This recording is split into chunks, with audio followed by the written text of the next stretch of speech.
Diyos marahin aldaw sa giraray sa gubos. Ipagpapadagos ta po sa aldaw na iningon niya ng istorya ni Tobit. Kasahapon po ang mga gibo-gibo niya kan aki pa siya na nagi siyang masunod-sunod dahil ngani sa maray na padara kan sa iyang maguran. Pigtutubod mang giraray ninda ang mga kasuguan ni Moses. Base duman sa iya sa lolang nagpadakula sa iya. Na inakan sa iyang lolo na si Deborah. Ngunyan po ang satuya ng magiging tema, iyo po ang sa iyang pagdakula. Ang nagdakula na po siya, siyempre nakaagom na siya. Katribo niya man sana po, ang ngaran po si Ana. Insa sa indang pag-ibahan, naging maray man ang sa indang pag-iba-ibahan, nagkaigo po sinda kisarong aki, si Tobias. Kaya lang, nabihag po siya. Nabihag siya minsan. Akan inot baga po may mga parlaban-laban. Dinara po siya sa syudad kan Assyria, asin duman na siya nag-erok. Pero nagiman maray duman so buhay niya, tamala nga ni nahiling manggawid kan emperador na maka-Diyos siya. Kuda pigi-iban siya kang kagurangnan dahil nga ni sa maray na ugali niya. Ginibo siya duman na para pamahala kang gabos na kaipuhan kang kan emperador. Kaya may pagkakataon siya parating makahali, makaduman sa media, magsaod. Minsan na nagsaod sinda duman, buhay pa ka ito so dating emperador na nagwa sa iya. Si Salmaneser. Okay, iwi po inyan emperador na pigserbihan niya. May nagkapirang supot na kwartang iwinalat siya sa iyang garikadugo man si Gabael. Mga 300 kilos na platang kwarta. Igwa sindang kasuratan na pigpirmahan na duwa, nagtagkaptul kang papel, nasa kung anong panahon, mabalik siya duman. Itong garipatunay na talagang may winalat siya duman sa iyang kadugo. Okay. Kanagadan po ang emperador, ang nakasalida po na emperador sa iyang aki, si Sennacherib. Okay. Padagos man po giraray siyang naging matatabangon sa mga Hudiyo na mga kaiririba niya po duman na nabihag, pigtatawanan niya mga pagkaon kan mga kaipuhan, pigbabaluan niya ang mga dainggubing, pigpapalubong niya ang mga gadan, mga nagagadan sa luwas kan kudal kan syudad. Pero po patago, lalo po kung ang nagagadan mga Hudiyo nahali sa Huda. Kaya lang sa padagos niya ngani pong arog kay itong gawi-gawi, di po bagang mawara ang traidor ade. May nagsumbong po duman sa bagong emperador. Yan emperador na ini, iba ang ugali kaysa duman po sa iyang ama. Gari mainiton. Basta siya nadagit, ipipagadan niya, ipipatapok niya. Ang gibuman ka ini ang gibuman ka ini ni Tobit, titago niya man subangkay, ta ipipalubong niya. Minakalot siya, may madiklom-diklom na, nagardain ng may nakakaaral, ipipalubong niya. Sa sobra pong kaisugan ka ining bagong ining emperador, mala nga ni, ang guminadan mismo po sa iya, sa diri niyang aki, sudwa niyang aki. Pagkagada na sa iya, nagdulag sumagtugang sa pasiring sa kabubuldan kan Ararat, lugar na Ararat, bulod. Duwang po sinda. Igwa pa po ining sarong aki, ining ginada na ini kan sa diri niyang aki. Isarhadon, saro niya pa po ining aking lalaki, iyo po ina ang nagpalit duman sa ama na nagigiraray na emperador. Dahil nga ni po, so ining saro kan mga primo ni waring aki kan tugang kay ni Tobit. Saro po sa pig-apod na kopero, so tubagang pigkakatiwalaan baga po kan pagpreparar kan mga pagkaon. Pigkakatiwalaan kang so pangsilyo na singsing. Iyo po naman ini ang buda tisurero. Iyo po naman ini ang ginibong kan ito na po so bago naman na hade si Isarhadon, ginibo po ining garig katiwala na. na sobrino po ini kay ini ni Tobit. Ay bago po palan ito, di sa pagigibo po na ito o ni Tobit na pagparapalubong kang mga gigadan, lalo na kan mga Hudiyo, nadagit po su emperador. Pagkarami niyang nadagit, nagdulag po siya. Ang kinuagabos na sa diri niya, basta po siya na ang nawalat sana sa iya, so sa iyang mag-ina. Pero nabayaan niya manggirari sa lugar na ito. Okay. Kaso ini na po si Esarhaddon ang nangaging hadi giraray, emperador sa lugar na ito. Pinakairunan niya po so sa iyang sobrino na paad nga makabalik giraray nga ako sa Ninive. Ngani mabalikan niya ngani so sa iyang mag-ina. So nangyari man po giraray. Nangyari na kimaherak, so pinabalik giraray siya. Hasta pagbalik niya po duman, nagkaigwa dakulang selebrasyon. Tamala po nataon po kay ito piyesta kan mga simana nagari kay nagkaigwa garing sarong bangkete pigapod po ang selebrasyon na ito na gari Pentecostes. Yan. Piyesta po iyang kan mga simana. Sarong dakulang selebrasyon o bangkete ang pighanda. Sabi kang kaso nailing na ni Tobias, tagari po baga ito welcome party sa iya kanayon nakabalik siya duman sa iyang mag-ina. Dakulunon nga ang pagkaon na hinanda. Inapod niya sa iyang aki. Ano daw nga magdumang ka sa luwas? Hanapon mo nga dyan sa mga Hudiyo na mga purubrihon. Gusto ko nga sindang makahampang sa pagkaon. Padirig doon mo nga sa harong. Di nga ako makaon hanggat day ka magbalik. Di siyempre masinunod-sunod po baga so aki na si Tobias. Nagluwas po siya. Alaga di nga ni nahaloy, nagdadalaga na naman siya pabalik. Ngaya ama, may ginadan ngaya, yaon ngaya itinapok sa saudan. Sugibo ka ini ni Tobit. Day niya pa nga ni napupunan sa pagkaon. Tamaalat nga ni siya kan magiging mangkahampang niya sa pagkaon. Duminalagan siya paluwas. Nahiling niya itong gada na yaon mananggad sa saudan. Itinapok man sa nadaw ito duman. Kinuha niya ito, ikinaag niya sa malimpoy. Nagbalik giraray siya duman sa harong. Pagkatapos, naglinig siya kan sa iyang sadiri. Buda, nagano siya,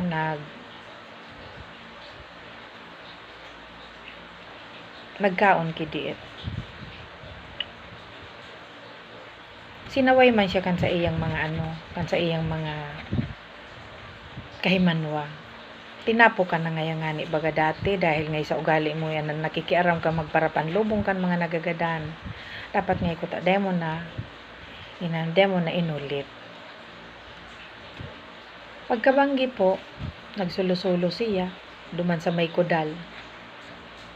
Puso baga po kay tan ngay may kudal igod ng garing tukaw-tukawan na halaba na gari papag. Taplano niya duman siya katurog ta mainit subanggi. Day niya aram na duman pa lang sa itaas kang kudal, duman nagtuturog doon ang mga dignos.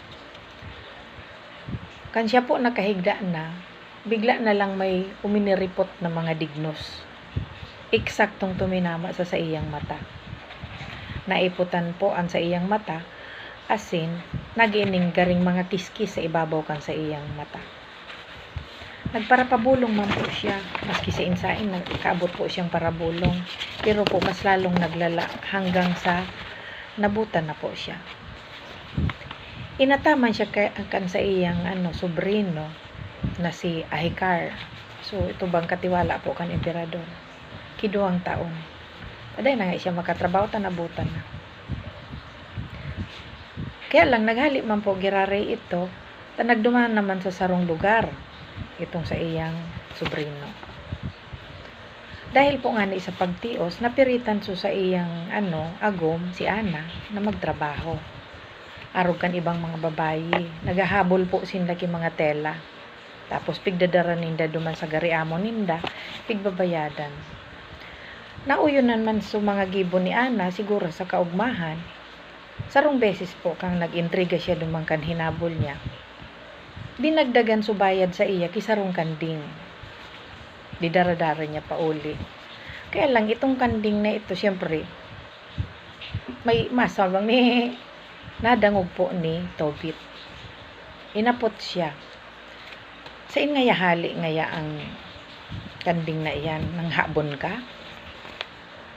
Ay daing ngaya, kinuyan ngaya, tinao ngaya iyan sa kuya ngaya, kaya ito ngayang pigtatahian o pighahabulan ko ngaya kan mga tela, ngari ngayang regalong dagdag na bayad.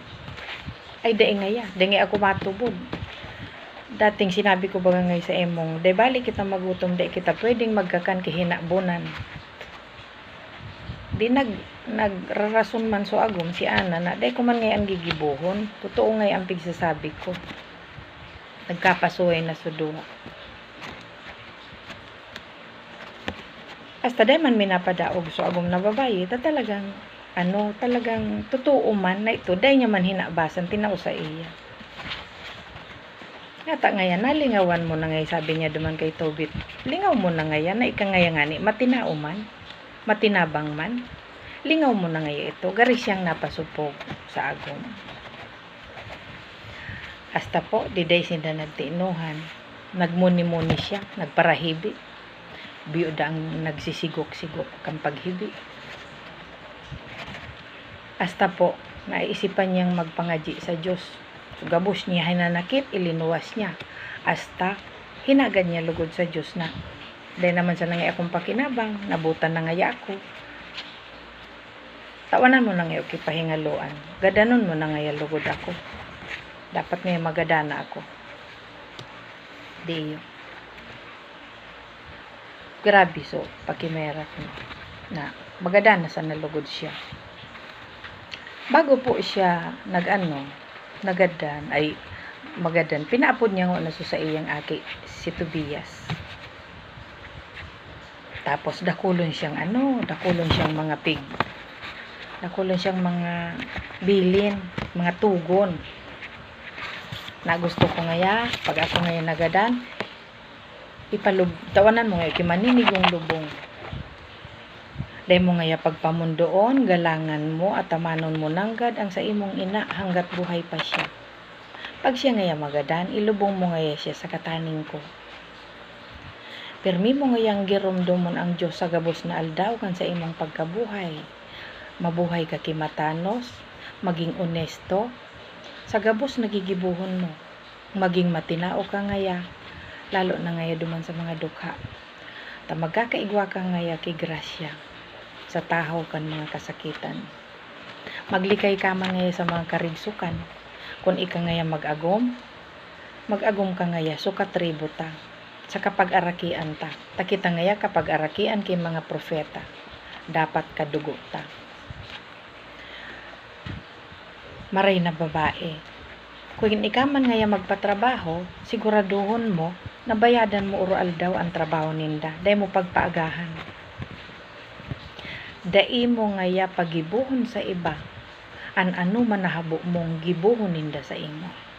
Yan ang golden rule baga po yan. Dai ka ngaya mag-inom ki sobra na talagang maburat ka na makalingaw ka.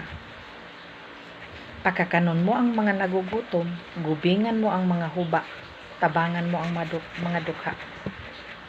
Kung igwa ngayang pamilyang may magadanan, tabangan mo kan pagkakan.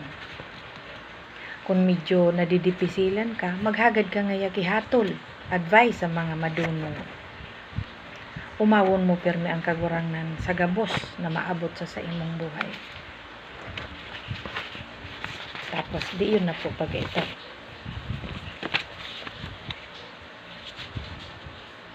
Sabi kang ni Tobit, iyo ngaya ama, gigibuhon ko ngaya iyan gabos.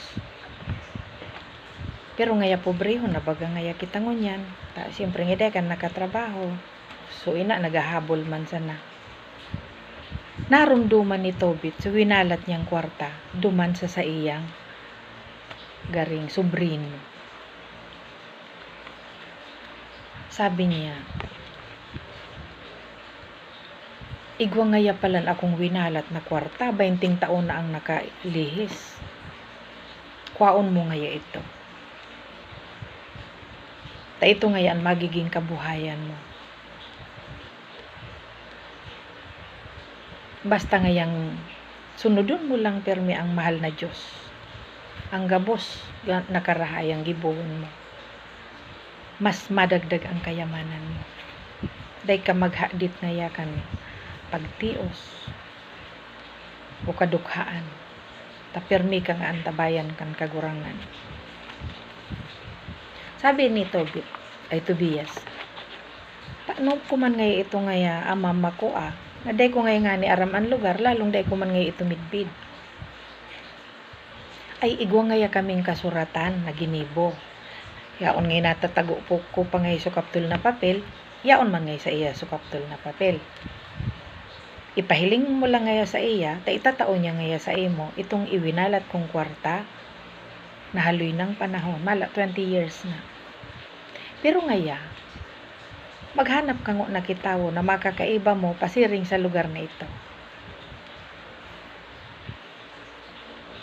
Diyo. Bastang sunodon mo lang ngaya, gibuhon mo ang gabos na napigbuot ko sa imon, mga tugon ko sa imon. Tapos ngaya, maduman ka sa lugar ngaya ka ito ngayang sobrino ko. Dapat, igwa kang kaibanan. Tamang-tama. Igwa man na saro pong babayi, na ang ngaran po, Sarah. Grabe man ang kasakitan na pig-agihan. Dahil nga ni po, nagkaigwa siya kipitong agom. Pero, dai man nadut-dut ang pagkabirhen niya. Ang pagkakasalabaga po, di banggi ngaya madurog na kamo, yaon na po ang demonyo. May demonyo ka itong namamagaring nagahadi sa harong ka ito. Gigadan ang lalaki. Kaya nagadan po supito niyang naging agom. Nadai siyang aki. Nabirhin man giraray siya. Siyempre po, nakalakop ito duman sa indaman na syudad o sa indang lugar. Nagigi itong garing dahilan kang pagtuya-tuya sa iya. Pigpaparaburuli baga siya na kung minsan beyond the belt na ang pagbuli sa iya. Dapat ngaya, mag-agadon mo na sa ngayang magadan ka na. Habo mi ngayang maging arog mo, habo mi ngayang ikamailing na nakapito ngaya kilalaki. Day ka man ngayang ngani, uniong nagkaaki. O habo mi ngayang mailing na magkaigwa ka ngaya kiaki, maglalaki man o babae. Di garing, kumbaga, napupuno na siya, suffocated naman. Nag-isip ko siyang maghugot. Tagari, upset na siya. Pero naisipan niya, ay sulo ngaya pala akong aki kan sa kuyang mga magurang. Kung ako ngaya mag-ugot, paano na sinda kan pagkungurang na? Uda magagadan ngay sinda sa kamunduan. Kaya ngaya, dahil na sa nalugod. Bahala na ngaya ang Diyos ako. Nagpamibi man siya sa Diyos. Ara mo ngaya na birhin pa ako hanggang ngunyan, maski nakapito akong agum. Ara mo ngaya ang gabos, na pagtuya-tuya, napigigibos ako kan sa kuyang kapwa. Nasasakitan na ngaya ako, kaya gusto ko na magada na sana. Alaga nairak ngaya ako sa sakuyang mga magurang, tabata sulo akong aki. Kaya ngaya bahala ka na sako. Dito baga po si Tobit, nagpara pamibi man mo niya na sanang magadan, taday na ngani siya nagkakatabang, so agong niya na ang naghahanap buhay. Kaya nadangog po kang mal na Diyos. So sa iyang inagrangay, sa iyang pamibi, nadangog man kang Diyos, so inagrangay man ka ini ni Sarah. Ipinadara po ngunyan pa ibaba, ang sarong anghel, na ang ngaran Rafael. Dito po baga, pipaghanap si Tobias kan sa iyang ama, kimakakaibada aduman sa lugar nakakuhaan kan kwarta. Na iwinalat niya nga, may mapuhunan, na kung magadan man ito si Tobit, at least igwa lamang na pagbuhay so aki. Uda ibubuhay duman sa ina. Kaya pagluwas niya sa harong, nasa bata niya ini si Rafael na day niya aram na anghel na padarakan Diyos. Sabi da ka yan, pwede mong kanagsabatan sudo. Pwede mo ngaya akong ibahan sa saro ngayang lugar, taigwa ngaya akong tuyo duman na importante. Babayadan ka ngayakan sa kuyang ama, depende ngaya sa gusto mo. Basta ngayong ibanan mo lang ako, buda, makauli kita kilibrido. Ay tugot ngaya ako. Di nagpasiring si Tobias sa ama. Ngaya ama, nakakuha na nga okay makakairiba. Pig-interrogate man giraray ni Tobit. So itong nako ang kairiba. Sisay ka ngay sa ingkang kapag-arakian. Ano kang tribo? Gari piniloso po kay ning anghel. Ano ngaya ang hanap mo? Sarong tribo? Sarong lugar? O kaibanan kan aki mo sa padudumanan? Ay gusto ko man sa nangaya kaya makasiguro na magiging ngayang ligtas ang aki ko sa iyang paglakaw pasiring sa lugar na ito. Buda makakabalik ngaya giraray na libre. Di nagpamidbid ito sa ibang pangaran.